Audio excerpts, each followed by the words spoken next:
Voy a sacar la presentación.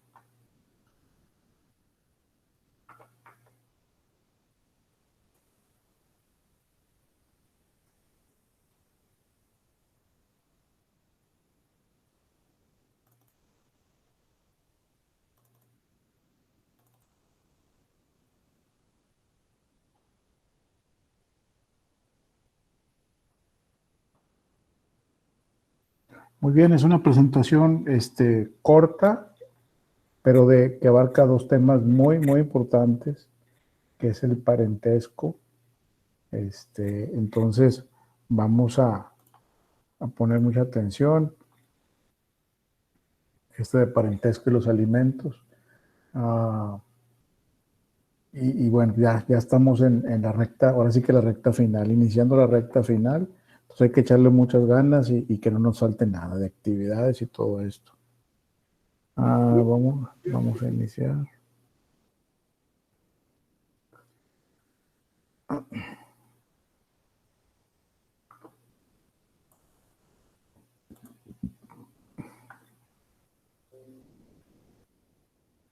Ya sabes, si hay alguna duda o algo que me tenga que detener, me avisa ahí con su micrófono, porque yo no la veo. Sí, gracias, maestro. Muy bien. Personas y familia. Habla de ese título 3 del parentesco y los alimentos. El tema parentesco es muy importante. Es qué relación tenemos en una familia, ¿verdad? Si somos parientes, parentesco viene de pariente, viene de lazo, a quien estamos enlazados, tronco común, nuestros padres, hacia arriba y hacia abajo, toda la relación que tenemos con nuestros hermanos, tíos, incluso cuñados, nuestras cuñadas, concuños, etc. Dice, dos son las fuentes principales del derecho familiar, el parentesco y el matrimonio. En cuanto al parentesco, dice que implica en realidad un estado jurídico, por cuanto que es una situación permanente que se establece entre dos o más personas por virtud de la consanguinidad. Consanguinidad viene de sangre común, del matrimonio o de la adopción, para originar de manera constante un conjunto de consecuencias de derecho. Las tres formas del parentesco: por consanguinidad, por afinidad o por adopción. Por consanguinidad serían los de sangre, o sea, de ahí viene el término, nuestros hermanos, por ejemplo, nuestros primos hermanos, todo eso. Por afinidad vendría siendo, ¿quiénes? Nuestros cuñados, nuestros concuños, cuñadas, etc. Y por adopción, bueno, por adopción es ese parentesco bajo el esquema acto jurídico de una adopción. El parentesco consanguíneo es aquel vínculo jurídico que existe entre personas que descienden las unas de las otras o que reconocen un anteceder común, o sea, nuestros padres.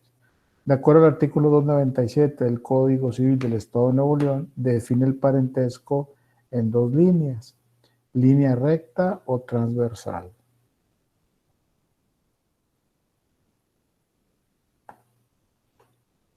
Dice, en el Código Civil del Estado de Nuevo León, dice en la línea recta o transversal.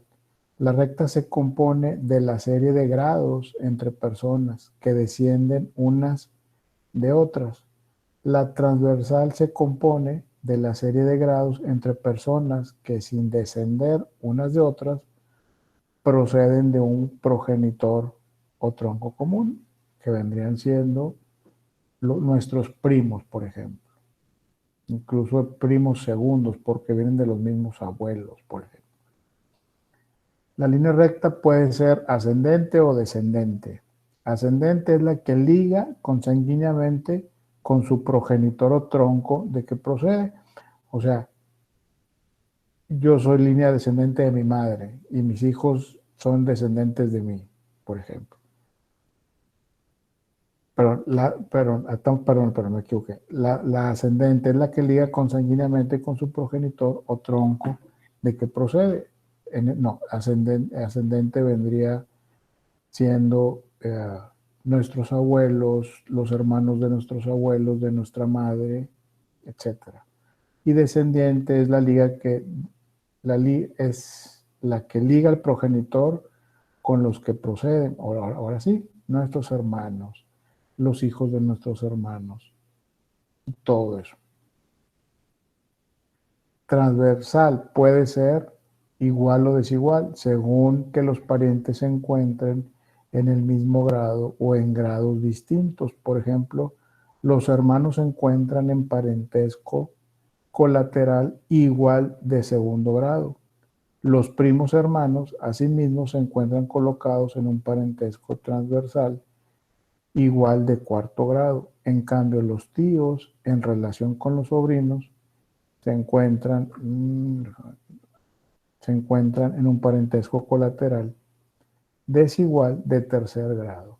Esta parte es muy importante porque, por ejemplo, cuando hay una herencia y que no hay un testamento de por medio y que es intestado, pues toda esta gente tiene el derecho de heredar cuando, por ejemplo, si la familia tuvo 2 hijos, pero esos 2 hijos murieron, por ejemplo, ¿sí? O bueno, perdón, tienen esos 2 hijos, se casaron, tuvieron hijos, pero los papás murieron o uno de los hijos murió, entonces, ¿quién sigue en línea de segundo?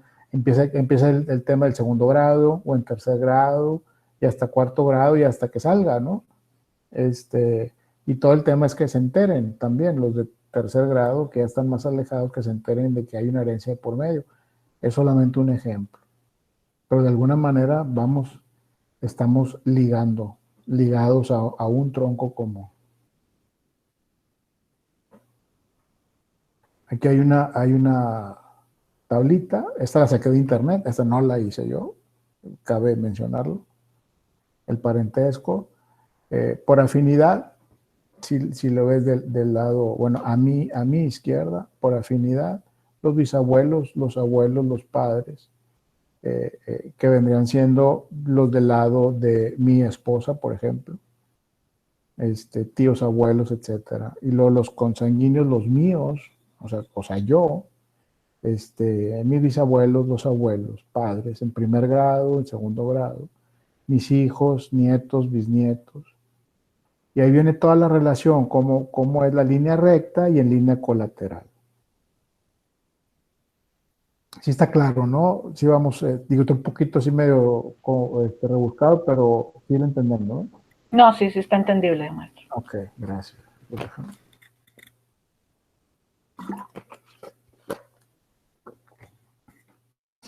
Muy bien. Dice, la forma de computar el parentesco en línea recta consiste en contar el número de generaciones o bien el número de personas. En el Código Civil del Estado de Nuevo León dice que en la línea recta los grados se cuentan por el número de generaciones. O sea, el primer grado, la primera generación, el segundo grado, la segunda generación, y así se va. En línea transversal, el cómputo es menos sencillo, por cuanto que existen en realidad 2 líneas, de acuerdo al artículo 300 del Código Civil del Estado de Nuevo León. Dice el artículo 300, en la línea transversal, los grados se cuentan por el número de generaciones, subiendo por una de las líneas y descendiendo por la otra, o por el número de personas que hay de uno a otro de los extremos que se consideran excluyendo la del progenitor o tronco común. Aquí básicamente está hablando de los familiares si estás casada o casado, de los familiares de tu cónyuge.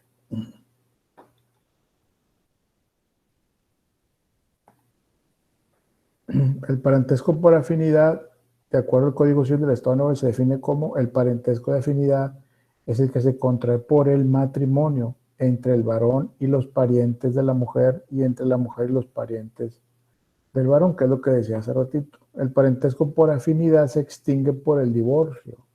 Al divorciarse, se extingue total relación obviamente con tu ex esposo o ex esposa y con su familia. Así como en los casos de disolución del matrimonio por muerte de uno de los cónyuges o nulidad. Hay un principio tradicional que dice, muerta mi hija, muerto mi yerno. O al revés, ¿verdad? Qué fuerte se oye, pero pues así es. Ahí está hablando más bien de relación legal, del tema jurídico. Ahí se extingue el tema personal y moral y todo eso. Bueno, pues eso, pues ahí persiste, ¿no? El parentesco por adopción resulta del acto jurídico que se lleva ese nombre y que para algunos autores constituye un contrato. Por virtud del mismo se crean entre el adoptante y el adoptado los mismos derechos y obligaciones que origina la afiliación legítima entre padre e hijo, de acuerdo al Código Civil del Estado, ¿no? Dice, el que adopta tendrá respecto de la persona y bienes del adoptado los mismos derechos y obligaciones que tienen los padres hacia la persona y bienes de los hijos.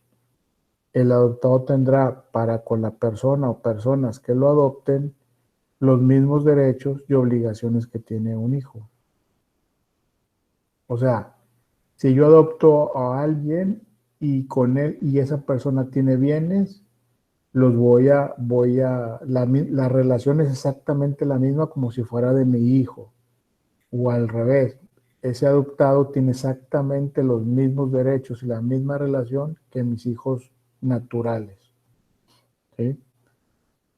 Él o los adoptantes adquirirán la patria potestad sobre el menor en caso de que el padre adoptivo esté casado con alguno de los progenitores del adoptado. Dicha patria potestad se ejercerá conjuntamente por ambos cónyuges.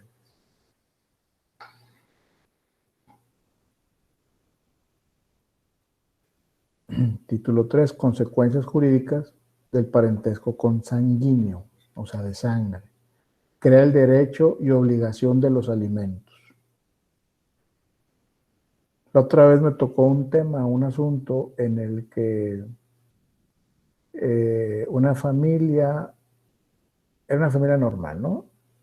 Pero el esposo, o sea, el señor, el esposo, tenía un hermano. Tenía un hermano que nunca se casó, porque estaba medio enfermo, pero él vivía aparte. Entonces, el hermano que estaba casado, el que sí estaba casado, como que se desentendía mucho de esa persona. Entonces, alguien puso una demanda y obligaron a esta persona a atender a su hermano, porque es tu obligación. ¿Sí? Crea el derecho, aquí dice, crea el derecho y obligación de los alimentos solamente por el parentesco consanguíneo. Pocas veces se hace, pero sí se puede. Número 2, origina el derecho subjetivo de heredar en la sucesión legítima o la facultad de exigir una pensión alimenticia en la sucesión testamentaria, bajo determinados supuestos. Dice, se origina el derecho subjetivo de heredar, porque tú sabes, el derecho subjetivo de heredar, subjetivo se refiere que el derecho ahí está, ¿sí? Ahí está para cuando se necesite usar. Entonces, por eso dice derecho subjetivo. Está escrito, ahí está. Ya con el solo hecho de existir y que tener un padre y una madre, ya tenemos ese derecho subjetivo de heredar. Crea determinadas incapacidades en el matrimonio y en la relación con otros actos o situaciones jurídicas. En la tutela legítima constituye la base para el nombramiento del tutor.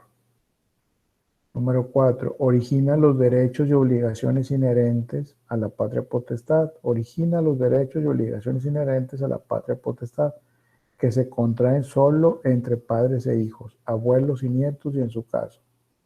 Simplemente a la hora de tener hijos tenemos nosotros derechos, sí, pero también tenemos obligaciones. las obligaciones inherentes a la patria potestad. ¿La patria potestad qué significa? Patria potestad significa el cuidado y la guía de los hijos. ¿Sí? Tenemos un pequeño video aquí. Déjame, lo copio.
De repente con tanta ventana ya no te encontraba.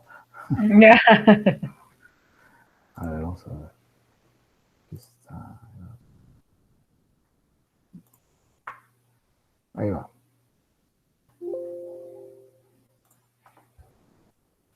Se te rompan los huevos. Pide un Didi. Tu dinero crece y está siempre disponible para usar en tu cuenta gratuita de Mercado Pago. De ahora en adelante, Mercado Pago.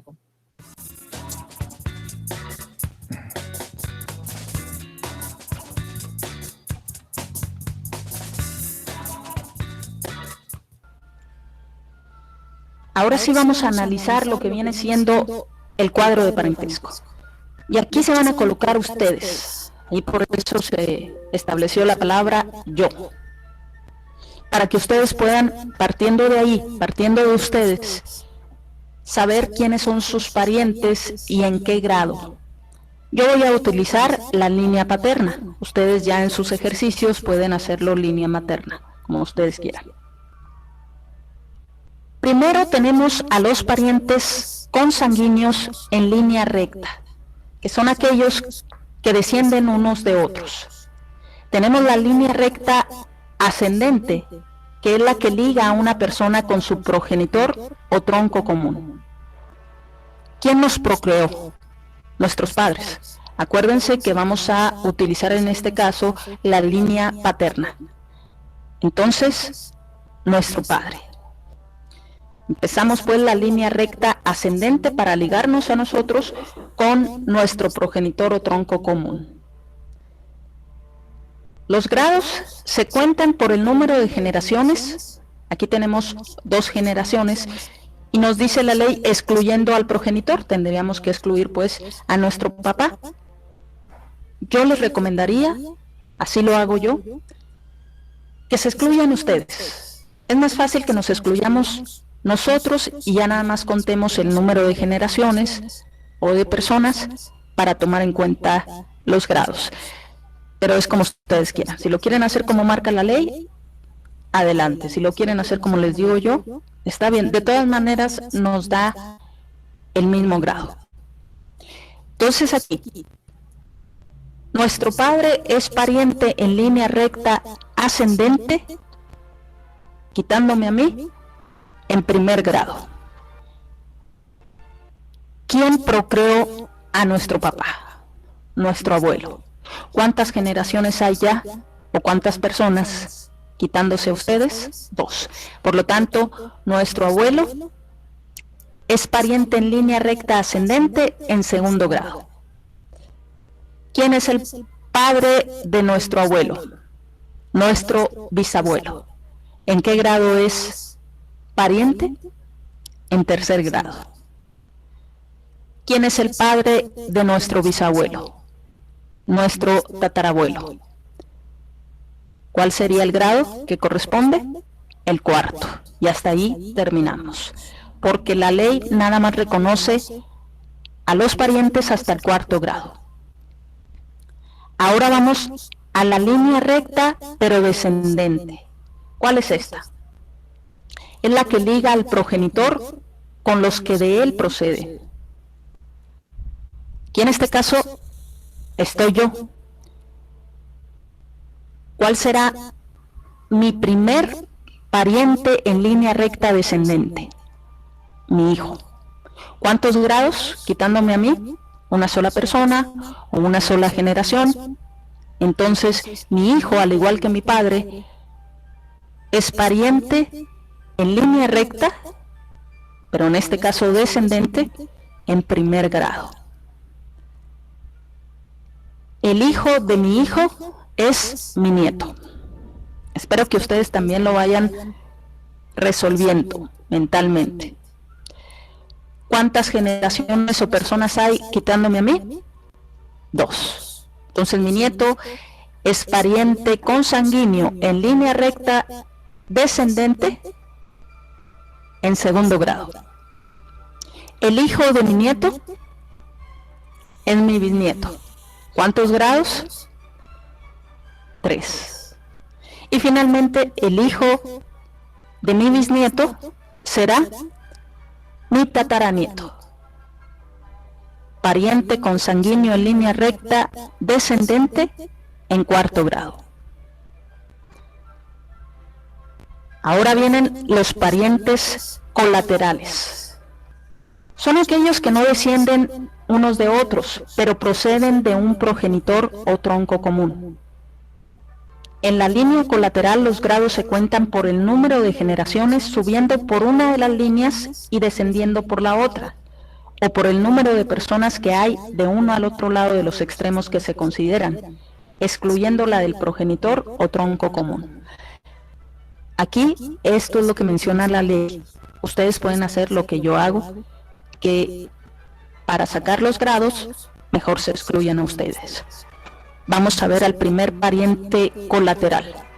El hijo de su bisabuelo es su tío abuelo, que es el primer pariente colateral que vamos a analizar. Fíjense cómo se cuentan los grados, por el número de generaciones.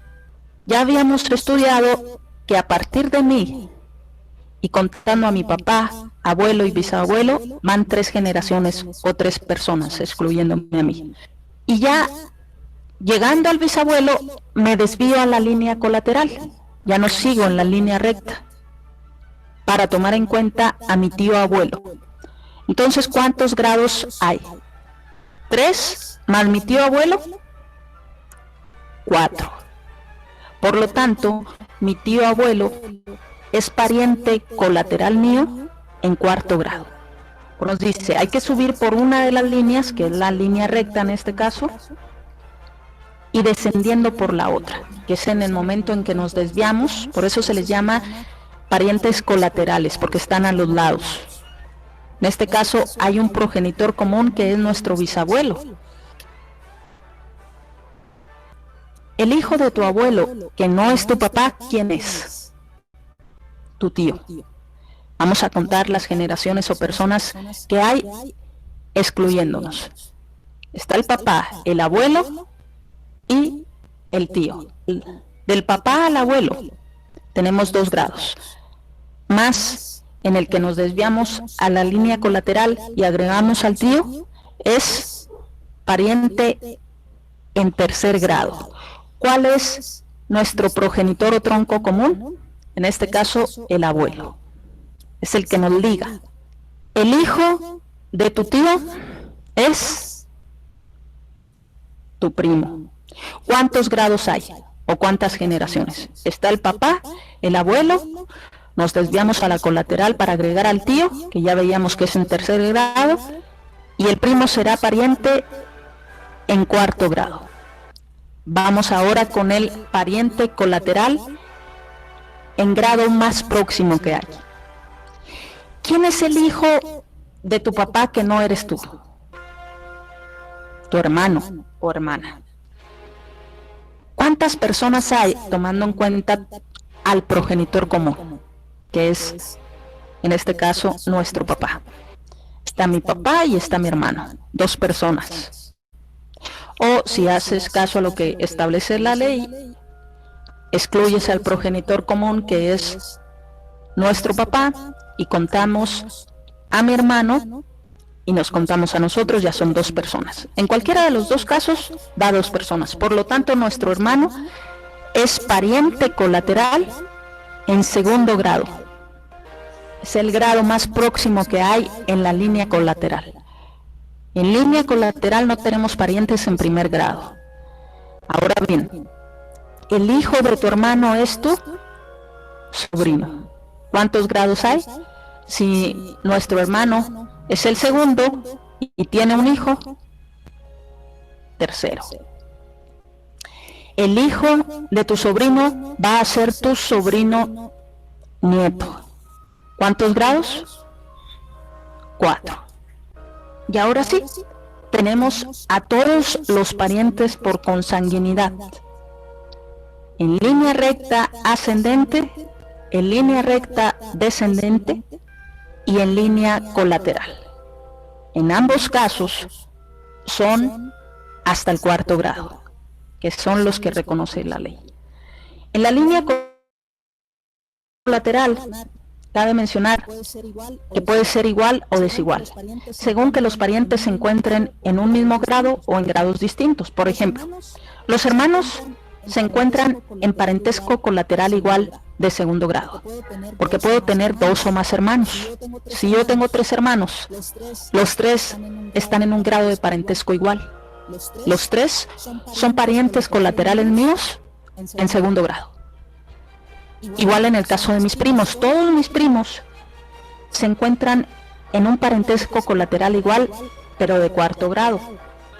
En cambio, los tíos, en relación con los sobrinos, se encuentran en un parentesco colateral desigual de 3er grado. Porque aunque los grados son los mismos, hay desigualdad porque el tío está una generación antes y el sobrino una generación después de mí. ¿Qué pasa en tratándose del parentesco por afinidad? Acabamos de hacer el cambio. Lo único que tenemos que hacer en el cuadro de parentesco es que en vez de colocarnos nosotros, coloquemos a nuestro cónyuge para sacar los grados de parentesco. Porque al quitarnos nosotros y poner a nuestro cónyuge, los grados son exactamente los mismos. La línea recta, ascendente y descendente, la colateral, los mismos grados, nada más ahí lo que cambia son las denominaciones, ¿no? Son los parientes políticos, porque en vez de ser para nuestro cónyuge, en vez de ser papá, va a ser suegro, abuelo político, tío político, primo político, hijastro, nieto político, cuñado, etcétera, ¿verdad? Entonces, pero en cuanto a los grados, la posición es la misma respecto de mi cónyuge. Esos van a ser mis parientes por afinidad. Y volviendo a lo que mencionábamos ahorita al principio, cuando señalábamos el parentesco por afinidad, una vez que se termina por divorcio, viudez o nulidad, el parentesco desaparece. Sin embargo, quedan subsistentes ciertas consecuencias, que son los impedimentos matrimoniales. El Código Civil menciona que el parentesco de afinidad en la línea recta, sin limitación de grado, impide el matrimonio. Es decir, si tú te divorcias, fíjense la línea recta, y te quieres casar con el que fue tu suegro o con el que es hijo de tu ex esposo o ex esposa, no lo podrás hacer porque hay un impedimento, esto por cuestiones morales. Si se fijan, la restricción o el impedimento es nada más para la línea recta, no así para la línea colateral. De tal manera que si te quieres casar una vez que te has divorciado con el que fue tu cuñado, aunque también por cuestiones morales, si ustedes quieren, debería de establecerse la prohibición, pues aquí no hay esa prohibición, solamente si fue pariente por afinidad en línea recta sin limitación de grado.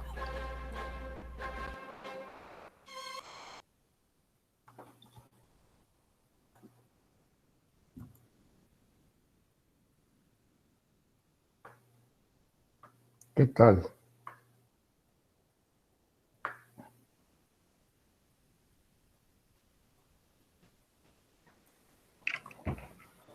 Un poquito revuelto, ¿no? Pero si uno le pone atención, sí le entienden. Sí, sí, claro. Muy bien, prosigamos.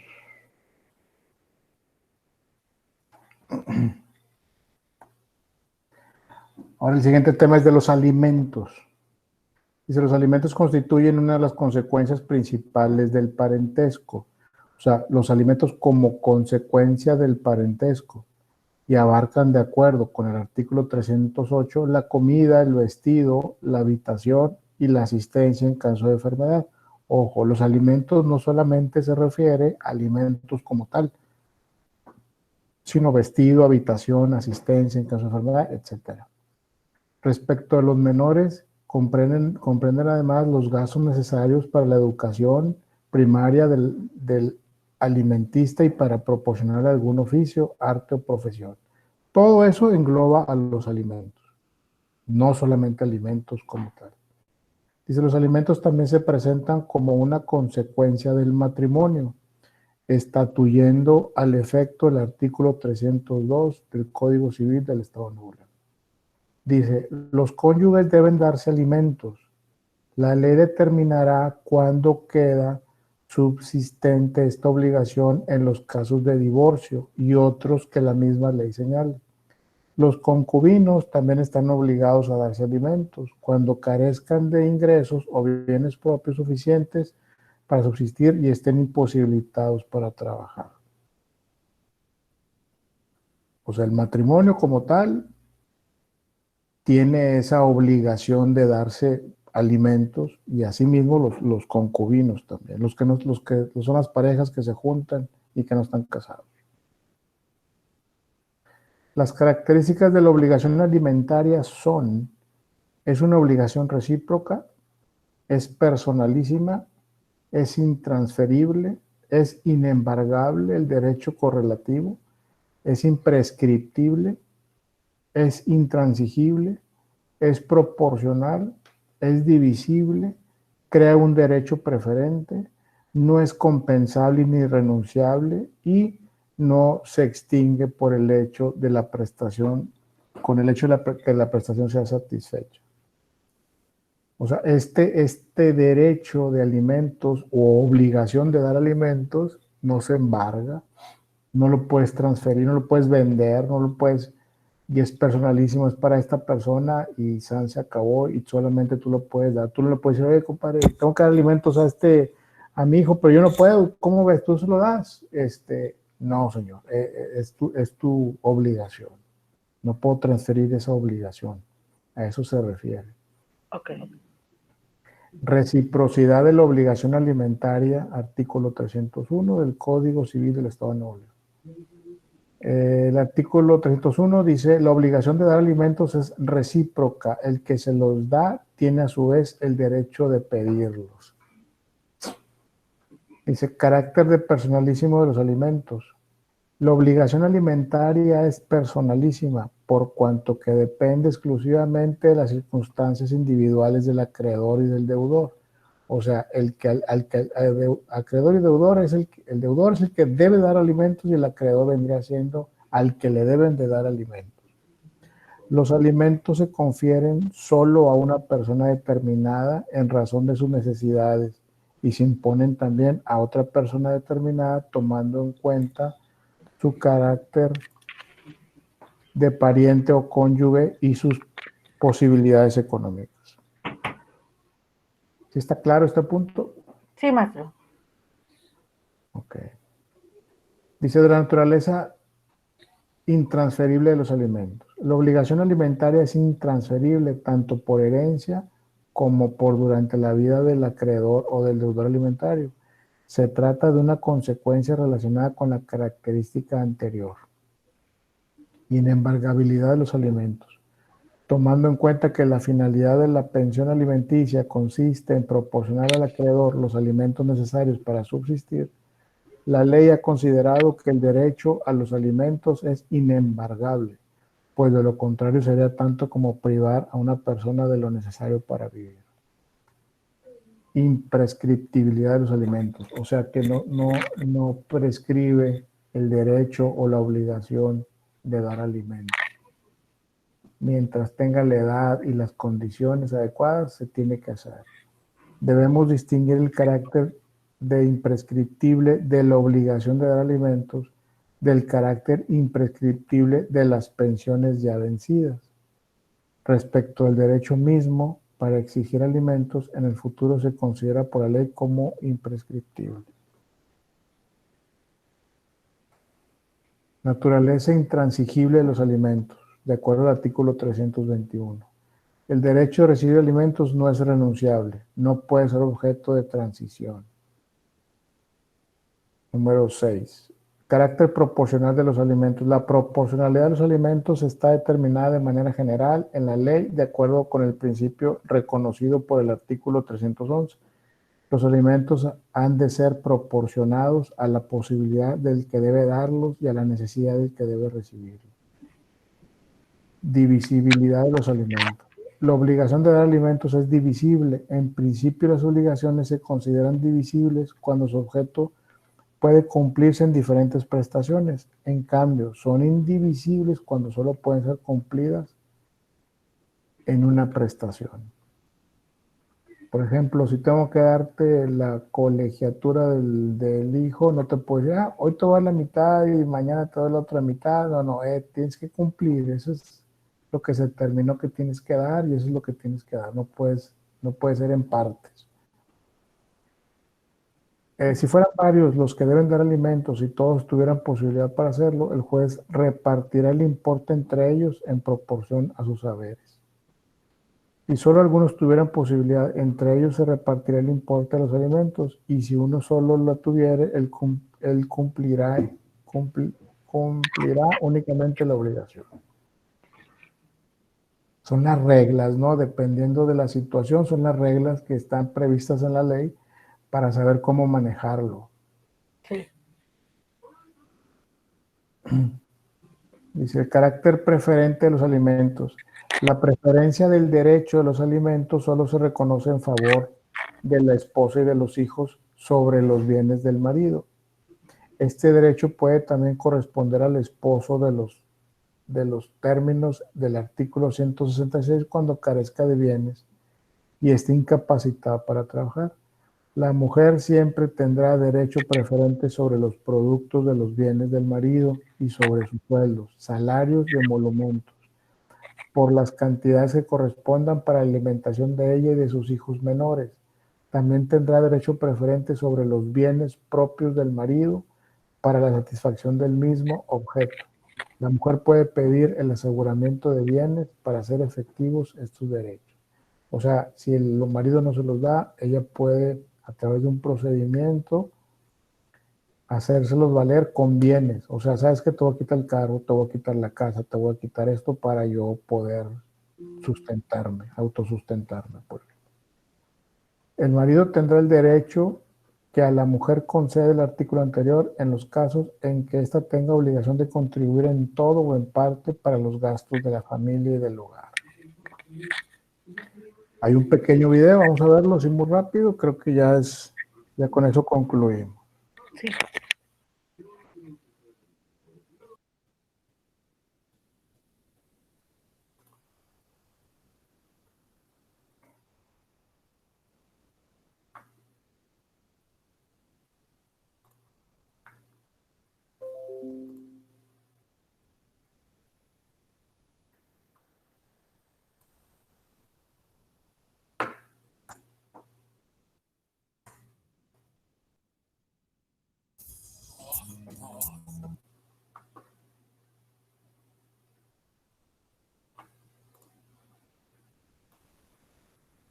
Esos anuncios, tiene anuncios, ¿no? Pero no los puedo quitar.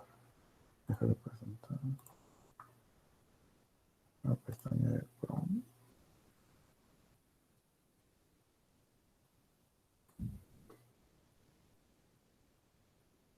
Arriba, abajo, arriba, arriba.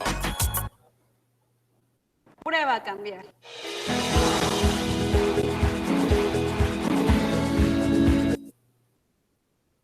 Nos toca analizar ahora a los alimentos, hacer un estudio de los mismos.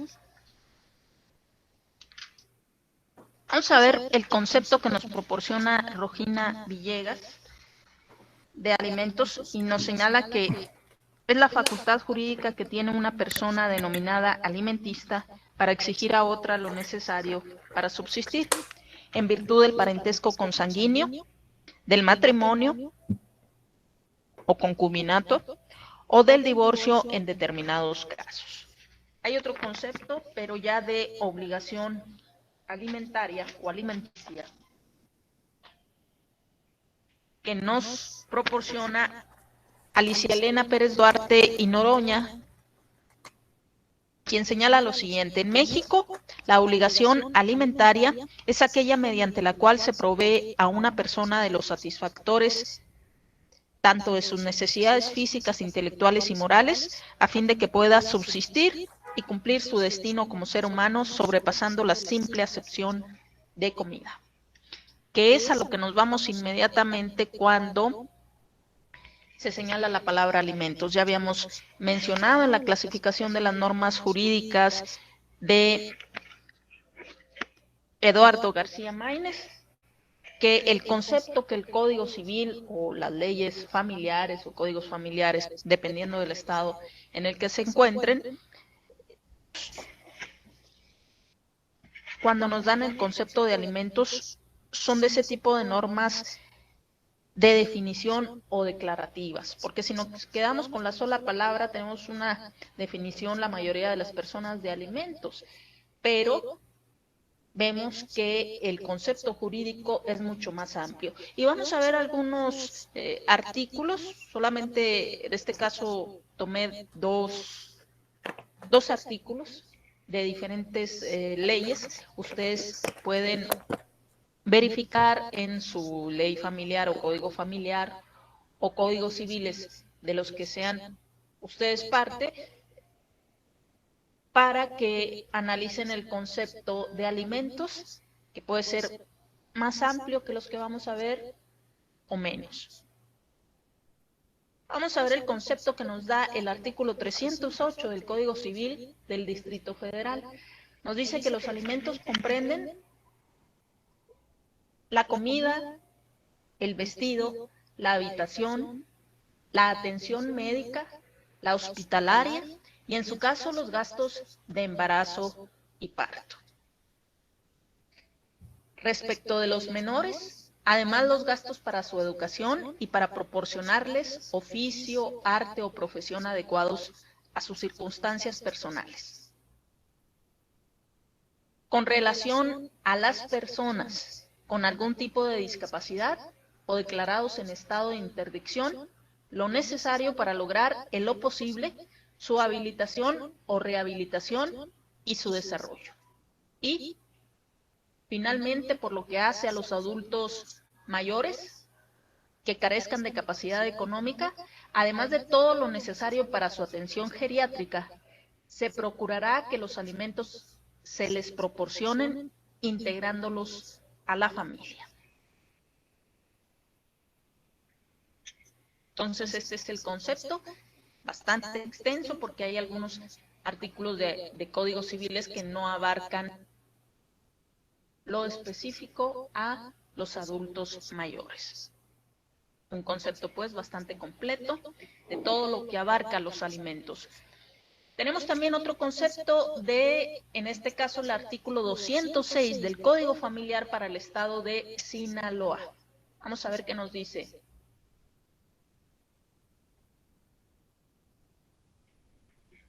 Nos señala, los alimentos comprenden la comida, el vestido, la habitación, el sano esparcimiento. Aquí estamos viendo algo que no contiene el anterior artículo.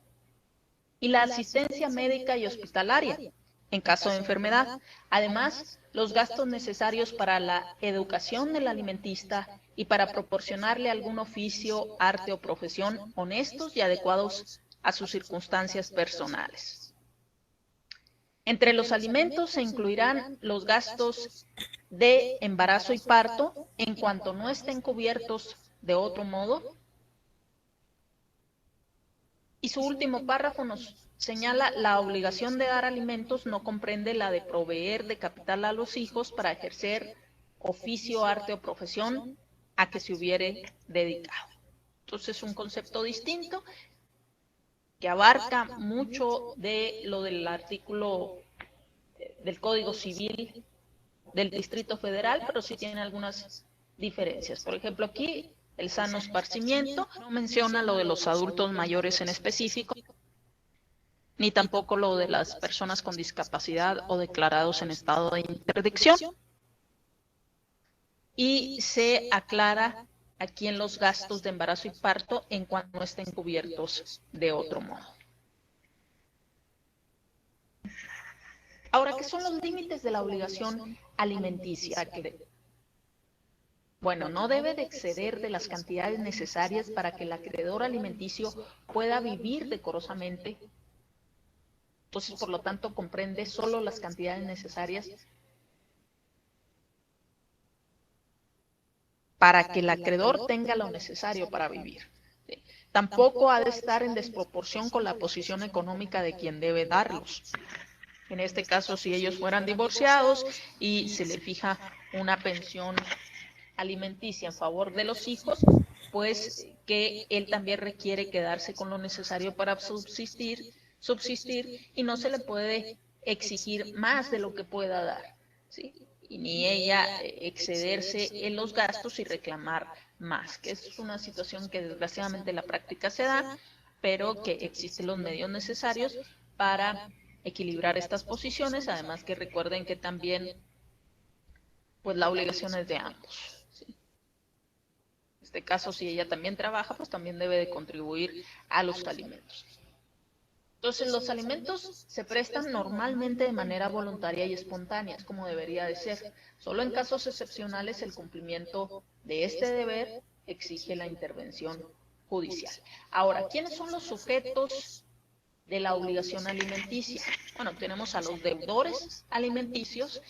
Es la persona que tiene la obligación de cubrir esos alimentos según sus posibilidades económicas, para lo cual proporciona una cantidad de dinero o en especie, o integra a la familia, como veremos, al acreedor alimenticio. Y por su parte, el acreedor alimenticio es la persona que legalmente compruebe la necesidad real y evidente de recibirlos. Debe de permanecer esa necesidad. El derecho a percibir alimentos inicia con la necesidad de estos por parte de un acreedor alimentario y la obligación de proporcionarlos con la capacidad económica del deudor alimentista. Ello en virtud del parentesco, por la celebración del matrimonio o cuando existe concubinato, por adopción y en determinados casos, aún después de disuelto el vínculo matrimonial, subsistiendo ese derecho en tanto exista y se demuestre la necesidad del acreedor alimentario y la capacidad del deudor de suministrarlos. Entonces aquí tenemos, está el padre frente al hijo, este sería el deudor alimenticio y el acreedor alimenticio. Por su parte, de este lado tenemos a un adulto mayor que ya en ese momento puede tener el carácter de acreedor alimenticio, si tiene la necesidad, como lo veíamos en el artículo de la ley del Código de Sinaloa, y por su parte está su hijo como deudor alimenticio, que tendrá que proporcionar esos alimentos, porque además, lo veremos en las características de los alimentos, son recíprocos. Quien da los alimentos, por ejemplo, si fueran ellos a través del tiempo, ¿verdad? Si él como padre proporcionó los alimentos en su momento a su hijo, con el transcurso del tiempo, ahora él tiene el derecho a los alimentos, se convierte en acreedor alimenticio y podrá reclamar, en caso de que su hijo de manera voluntaria no lo haga, reclamar el pago de los alimentos.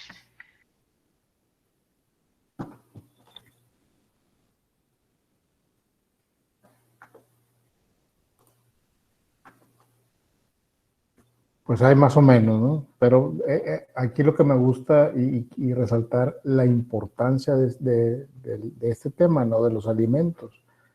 Es sumamente importante en nuestra carrera, si Dios quiere y seguimos en este tema, en esta carrera, y nos toca algo de eso, olvídate de eso, eso es muy, muy importante tenerlo bien claro. Sí.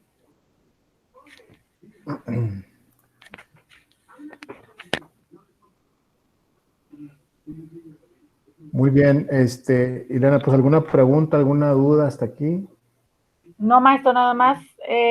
Nos puso la actividad de este 6. Va a Ajá. ser una presentación de PowerPoint, ¿verdad? Correcto, así es, de este Ok. tema.